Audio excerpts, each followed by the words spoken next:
өзіңді менің орныма қойып көрші, просто елестет. Сен атақты трейдерсің, атақты инвесторсың. Мен прям атақты емес, енді Қазақстан бойынша біраз танымалдығым бар. Инстаграмда 40 мың, ютубта 20 мың, телеграмда 30 мың подписчик бар. Соответственно, сені танитындарының бәрі саған келіп бір просьба айтады. Сенің туыстарың бар, жақын братишкаларың, сестраларың, жан достарың, класстастарың, группаластарың, вообще кім сенімен өмірде хотя бы бір пересекаться етті, соның бәрі саған келіп обращение жасайды. Вот айтады, сен дейді, күшті ақша табасың. Сен шет елге жылына 5 рет шығасың, бүйтесің, сөйтесің, крутойсың, сенде 40 адамның тұратын компанияң бар, Астананың дәл центрында офисің бар. Вот научи дейді саған. Или хотя бы подскажи, қалай монеталы ақша салам, қалай салам, жақынымызға көмектесерші дейді. Сен бүйтесің, хорошо дейсің, жарайды, көмектесемін. И сен шынымен де көмектесесің. Қаншама таныстарың, кәдімгі видео сабақтарын жібересің, курстарыңды тегін бересің. Ең бастысы сен оларға айтасың, қандай компаниялардың акцияларын алып қой. Особенно арзан, Халықбанк, Жусанбанк бар ғой, 50 теңге, 100 теңге тұратындарды, волатильный, криптовалюталар айтасың, XRP-ға сал, PP сал, мынаны сал. Еще өзің ақкөңілсің ғой, өзің тексересің, что там алдың ба деп. И угадай, что саған обращение жасаған жақындарының ішінде біреу ғана сенің айтқаныңды істейді. Біреу ғана сенің видео сабақтарында қарап, сенімен бірге криптовалюта ақша салады. Болды. Қалғандар ештеңе істемейді. Сұрауын сұрап алады, сен беріп аласың, и все, энергия потраченная зря. Именно так и происходит. Бұл мен не айтқым келіп тұр. Жалпы әлемде 85% адамдар бәрі сондай. Қолына мәліп бересің, алады да жемейді. Чайнап бересің, жұтпайды. Представляешь? Потому что ценность жоқ. Ешкім бұл үшін ақша төлеген жоқ. Мен қазір өзім курсымда ақырындап пихать етерге тұрған жоқпын. Просто хочу донести мысль. То, что көптеген адамдардың көздері байлаулы. Ашық семейді повязканы. Реальностьқа қарағысы келмейді. А именно экономиканы түсінгісі келмейді. Потому что экономика күрделі, там цифры, это скучно, это неинтересно. Но сен экономиканы түсінбегеннің кесірінен әлі де өзіңнің қалаған жетістіктеріңе жеткен жоқсың. Понимаешь, о чем я говорю? Вот, мен кезінде риэлтор болып жұмыс жасаймын. Немного предыстория, потом барып сендерге экономиканы түсіндіріп, осы жылы нақты ақша табысқа келетін стратегиялар жайлы айтамын. Күте тұр. Мен кезінде риэлтор болып жұмыс жасаған кезде маған квартираны сатып алуға келетін адамдар екі-ақ группаға бөлінеді. Ойлашы? Екі-ақ группа. Бірінші группа ол өте бай адамдар. Им делать нехуй. То есть, әшейін ақшасы бос тұрады, квартира алып қоя салу керек, чтобы сдать в аренду. Ал екінші группа малын сатып, бір-біріне кредит алдыртып, әрең дегенде первоначальный взносқа келетін адамдар. Ақшалар жағдайлар жоқ. Қазақстанда орта класс примерно 5% шығар. Болды, қалғандары слишком бай емес, слишком кедейлер. Сен көшеге қарайсың, что-то бізде пробка бар, значит, машина көп, значит, қаланың жағдайы жақсы деп. Ни хрена подобного. Мен бай адамдармен сөйлесем, мен Астана қаласының депутатский городокқа барып келгенмін. BI групптың коттедждарына барған, мені шақырған қонақ ретінде, консультация ретінде ары бері. И ол жаққа келген кезде бір семьяда кем дегенде 7 машина. Оның ішіндегі Hyundai Elantra мен Cobalt какой-то 2 машина, ол просто так тұрған машиналар. Бар ғой, каждыйның жұмысшысы бар, үй жинайтын адам бар, шауып кел, барып кел. Солар беріп қояды, олар қалада жұмыстарын бітіріп жүреді. Мен қазіргі таңда бокспен айналысам, менің тренерімде бір клиент бар, где-то 7 жастағы пацан, и сол пацанның водителі эскалейтпен жүреді. Айтым келіп тұрғаны, сендер көріп тұрған машиналары примерно кейбір отбасыларда вообще машина жоқ, на всю семью одна машина, кейбіреулерінде 7-8 машинадан. Қазақстан дейтін ол өте бай адамдар мен өте кей адамдар бар. Орта класс бар жоқ 5%.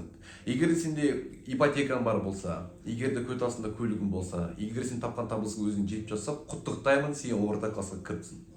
Вот солай. Окей, экономика жайлы айта кетейін. Мен сендерге бір нәрсені түсіндірем. Соны түсініп қабылдайтын болсаңдар, 2025-те өмірлерің күрт өзгереді. Обещаю, жоқ, бұл прогресс емес, маркетинг тема емес, мен шаршадым адамдарға мотивация беруден. Осы жол по факту.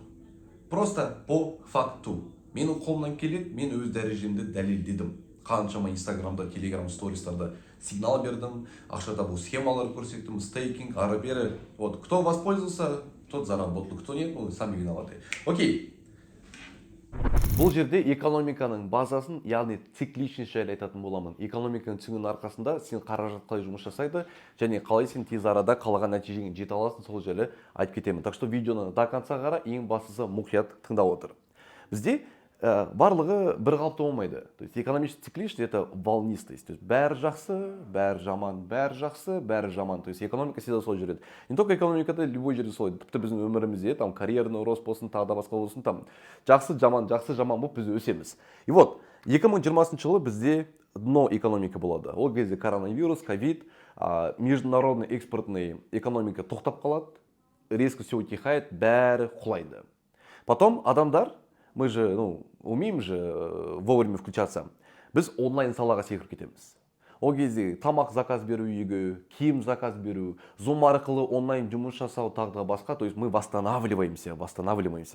И сол кезде Facebook вовремя метавселенныйға ауысады да, адамдардың онлайн саладағы жұмыс жасау қарым-қатынасын күшейтіп, өте керемет экономикаға влияниесін тигізеді. То есть бәрі өседі. То есть бізде уже 2021-2022 это пик экономики. То есть біз былайнан өстік. Енді құлайтын кезең келді. Потому что все, кто заработали, они начнут продавать. Бізде пик болады да 2022-2023 как раз қайтадан спад кетеді. Оған екі себеп бар. Бірінші себеп крупный компаниялар пикта сатып уже ақша тауып алады. Екінші причина ол жаңағы Ресей мемлекеті мен Украина арасындағы соғыс и санкциялар. То есть экономикалық қарым-қатынастар ауысып кетеді бір-бірімен. Аяқ асты Россия Индияға мұнай тасымалдай бастайды. Европа, как раньше, покупает газ у России только другим способом, то есть полностью. Украина посредническая экономика жоғалтады, оның орнына басқа біреу келіп алады. Айта берсем, история өте үлкен, просто взаимоотношения өзгеріп кетеді, бізде қайтадан сол спад болады. 2023 это уже дно, когда бәрінде хаос, не понимают, что делать, но ақырын, так как бәріне ақша керек, санкциялар отменить етіп уступкаға барып бастайды. И соның арқасында бізде 2023-2024 қайтадан восстановление болады. 2024 пен 2025 это бізде пик данный момент. То есть біз пикқа 2025 аяғына жетеміз. Айтын келіп тұрғаны, қарашы, Красм отметил 2021, 2024, 2028. Сенде үш-ақ рет шанс бар қазір вовремя қажетті акциялар мен криптовалютаға ақша салып, керемет табысқа шығып кетуге. 2021 ты упустил, у тебя стоит 2023-2024, қазіргі жыл. 2025-те сен уже соңында сатасың, и күтесің 2028-ді. И вот, как происходит жалпы экономика? Кім бірінші өседі? Бірінші бізде металдар өседі. То есть алтын бізде март-май айынан бастап қатты өсті де, қазір алтын уже құлай бастады бағасы. Одан кейін валютный паралар нығайды, одан кейін сентябрьдан бастап бізде үлкен компаниялар, акциялар қатты өседі де, қазір ақырын қайтадан құлап барады. То есть 2025-дің басында бізде акциялардың бағасы құлайды. Угадай, кто в очереди? Да, в очереди биткоин. Уже 150-160 мың долларға барады. Альткоиндар кем дегенде 10 есе бағалар өсе алады. Бізде әрқашанда белгілі бір категория ұшады. Layer 2 ұшты, оның алдында жазда бізде. Оған дейін тағы да бірдеңке өсті. Искусственный интеллект, март-май айы искусственный интеллект болды. 2024-дің аяғы бізде қазір мемкоиндар, слава богу, да, там біз әдемі сигналдар беріп, PP, Ponki сияқты монеталардың керемет табысқа шықтық. Вопрос, 2025-ның басында қандай категория өседі? Оны мен білемін, потому что мен оған анализді 2022-де жасап қойғам. 2023-2024 подтверждает мои домысли. 2025-те болатын категория, ол просто бешеная категория. Монеталардың бағалары вообще там 3 доллардан 5 доллардан тұратын болады. И вот, мен бұнымен не айтқым келіп тұр? Сендер білесіңдер, бізде клан дейтін продукт бар. Бағасы небәрі 119 мың теңге. Ол жақта біз криптобиржа, форекстарда, прокомпанияларда қалай жасау керек регистрацияны, қалай жасау керек пополнение, ең бастысы қалай біздің сигналдарды қайталап табысқа шығуды үйретеміз. Екіншіден, постоянно сигналдар беру арқылы адамдарға практика жүзінде және инвестиция жүзінде опыт беруге көмектесеміз. Ну и, конечно же, очень даже хороший заработок. Енді осы клан бізде улучшениялар бойын деп тұр. Біз акцияларды қосамыз, потому что акцияларды спад болады, біз вовремя сатып алып 40-50% кем дегенде табысқа шығатын боламыз. Келесі криптовалюта категорияға басқандай видео сабақтар жазу керек, потому что там есть другие технологии. Другими словами, кланның бағасы бізде достар 139 мың теңгеге өсетін болады. Осы жылдың соңында сендерге үлкен сыйлық, кланды сендер максимально последний бағада 119 мың теңгеге сатылып кетсеңдер болады. Бұл мен әлі болған жоқпын. Бізде еще сапа дейтін продукт бар. 229 мың теңге, оның ішінде 2 ай кланның сигналдары бар, және нөлден бастап трейдинг саласын смарт мани стратегиясынан үйретіп біз профессиональный трейдер жасаймыз. Орташа айлық табысы біздің оқушылардың 350-400 мың теңгені құрастырады. Максимальный пик 13 500 доллар, мысалы үшін Ереке жасады. 60 жаста, 50 жастағы тәтелеріміз бар, оларда жақсы нәтиже шығуда. Но жастар особенно там $1000 плюс табысқа шығу, это уже біз үшін нормально болып кетті. Біз 2025-тің басында Сапа Pro дейтін продукт шығарамыз. Ол обновленный видео сабақтар, обновленный сервистар, и былайша айтатын болсақ, совсем басқа жағынан трейдингтің еще более профессионал деңгейге шығаратын әдемі құралдарды күшті түсіндіріп үйрететін боламыз. Оның бағасы 350 мың теңгеге өседі, бірақ қазір кім 229 мың теңгемен кіреді, сендерге жаңағы продукт будет доставлена. То есть Сапа Pro'ны сендер и так аласыңдар, просто потому что осы декабрьде біздің команда кіріп кетіңдер. Осымен болды, достар. Сәттілік. Егер де біздің клан немесе Сапаға қатысты сұрақтарың болса, осы видеоның астында тұрған сілтеме арқылы WhatsApp-қа шығып, біздің менеджерлерден тікелей консультация алсаңдар болады. Ал барлықтарыңа сәттілік. Рахмет.